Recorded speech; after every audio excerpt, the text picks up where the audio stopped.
Hello my dear friends, and welcome back to another Star Wars news update. It's been a very interesting 24 hours.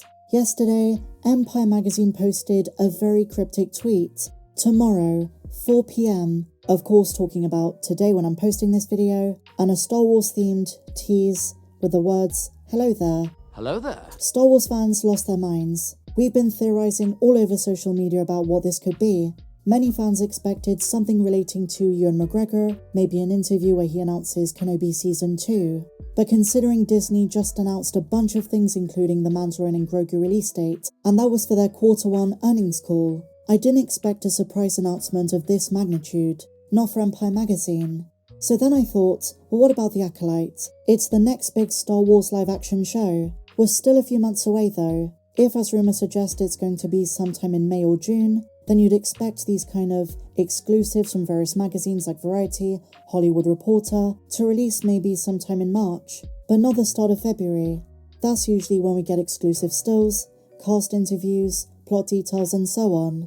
Another big guess Star Wars fans had was, what if this is for the 25th anniversary of the Phantom Menace? Are they going to re-release the prequel trilogy, or at least just Episode 1, in cinemas for May 4th?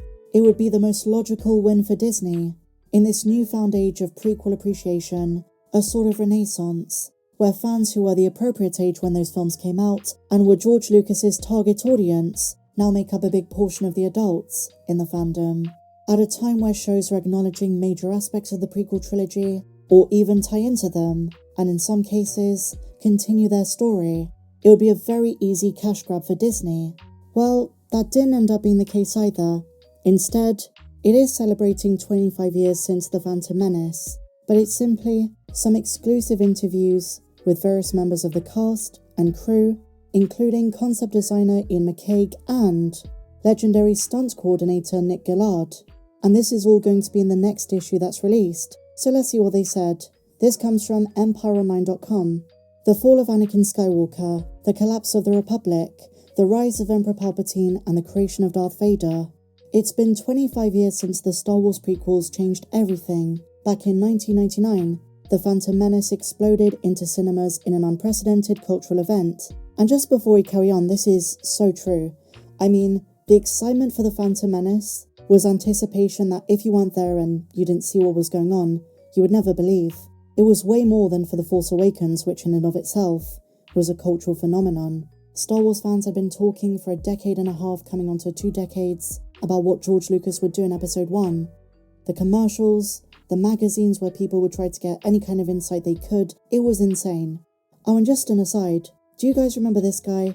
Martha Lump, used in all the Episode 1 Pepsi promotions. It's got nothing to do with this article, but I was thinking about the build-up to The Phantom Menace. This guy was everywhere back in the day, and now very few remember him. Anyways, in its wake followed Attack of the Clones and Revenge of the Sith, unspooling George Lucas's visionary, technically ambitious, and thematically dense trilogy of tragedy. The reception at the time was unsteady.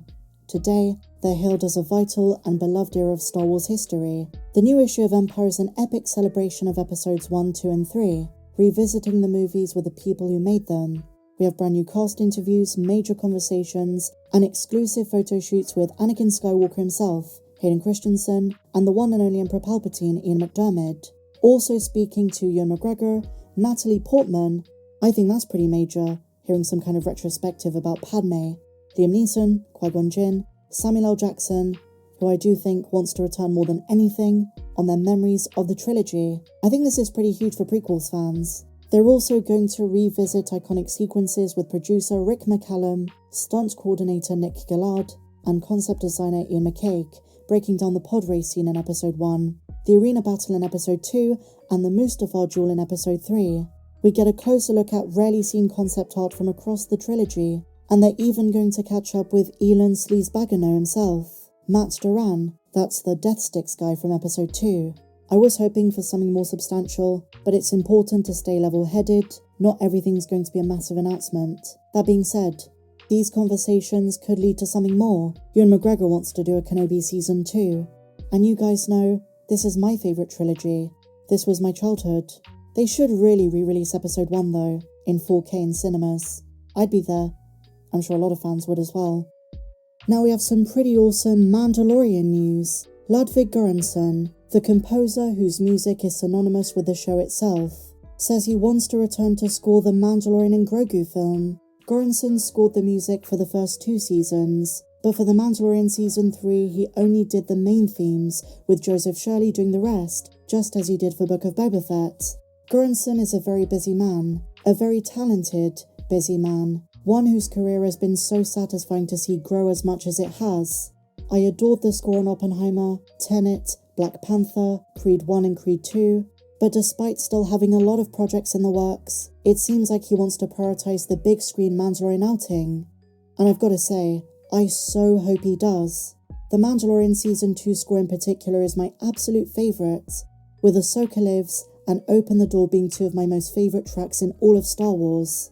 Apart from the GOAT, the OG John Williams, Göransson in my opinion has a fantastic and wonderful grasp of how to compose for this very complex franchise. Just like Joseph Shirley, he's able to match the tone and various genres we've seen on the series across the first 3 seasons. It'd be amazing to see some kind of collaboration between Göransson and the Kiners, who scored the animated shows and also the Ahsoka show. And given the Mandalorian movies are going to be big events in the post-Return of the Jedi timeline, having some kind of combination and collaboration between the two could be insane. I know they're very different kind of composers, but that sets up a very creative and interesting challenge. Let's wait and see.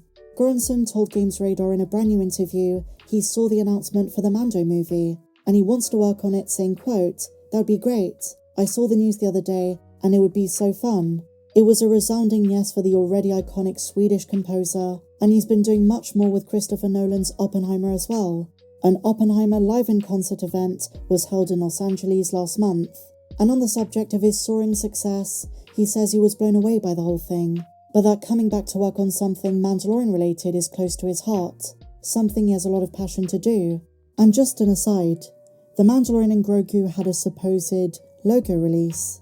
Some are saying it's fan-made, others are saying it came with a press release after Disney released their Q1 earnings call, but if previous Disney Star Wars projects are anything to go by, the logo can change last minute, and we're still quite a while away from this film, 2026. But that said, my dear friends, let me know your thoughts on everything we spoke about in the comments down below, and if you enjoyed this video, please be sure to give me a big fat thumbs up, subscribe if you're new, and I'll see you in the next video. May the Force be with you, always.